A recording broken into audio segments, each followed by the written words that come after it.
মহানগৰীত পুনৰ চাঞ্চল্যকৰ চুৰিকাণ্ডৰ ঘটনা। চোৰৰ চকু এইবাৰ মঠ মন্দিৰ আৰু নামঘৰ। গীতানগৰ পূব ৰাজহুৱা নামঘৰত চোৰৰ চাফাই অভিযান।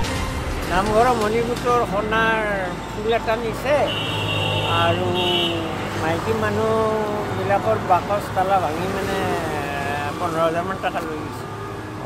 কোনটো নামঘৰটোৰ নাম কি আছিল? গীতানগৰ গীতাগিৰি গীতানগৰ ৰাজহুৱা নামঘৰ। কেতিয়া চোৰ হৈছে? আজি ৰাতি। কাৰোবাৰ পৰা সন্দেহ আছিল। থানাত এজাহাৰ দিছে নে? দিছে। চোৰে লুটি নিয়ে সোণ ৰূপৰ সা সামগ্ৰী সহ নগদ ধন। যোৱা নিশা সংঘটিত হৈছিল চুৰিকাণ্ড। ঘটনা সন্দৰ্ভত নামঘৰ পৰিচালনা সমিতি গীতানগৰ আৰক্ষী থানাত দাখিল কৰিছে এজাহাৰ। ঘটনা সন্দৰ্ভত গীতানগৰ আৰক্ষী ইতিমধ্যে আৰম্ভ কৰিছে তদন্ত। আমি নামঘৰটোৰ পৰা আমাৰ স্বাৰ্থৰ গভৰ্ণমেণ্টৰ পৰা আমি পাইছিলোঁ, তেনেকৈ আমি বনাই পেলাই শান্তিপ্ৰিয়ভাৱে আমি আছিলোঁ।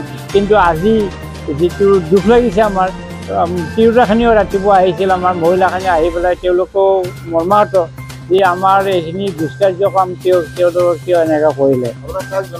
আমি এইটো ৰাতিপুৱাই আমি অভাৰ ফোনত আমি থানাত আমি জনালোঁ। তেওঁলোকে জনোৱাত তেওঁলোকে আহিছিল, আমাৰ গীতানগৰ আৰক্ষী চকী যিটো তাৰ পৰা আহিছিল 3জন। আহি পেলাই তেওঁলোকেও চাই মেলি গ'ল। তাৰপিছত তেওঁলোকে এটা পৰামৰ্শ দিলে, আপোনালোকে এফআইআৰ এখন দিয়ক, থানাত আমি তদন্ত কৰাত সুবিধা হ'ব, ৰেকৰ্ডো থাকিব। একৰ্ডিংলি আমাৰ প্ৰেচিডেণ্ট ধনজী কাকতি আৰু ছেক্ৰেটাৰী আমাৰ গণেশ্বৰ দাসে দুজনে গৈ তাতে এফআইআৰখন দি আহিলে। অহাৰ পিছতো আমাৰ লগে লগে তেওঁলোকৰ পৰা আৰক্ষী বিষয়াৰ 2-3 গৰাকী আহি পেলাই আকৌ তেওঁলোকে চাই লৈ গুচি গ'ল।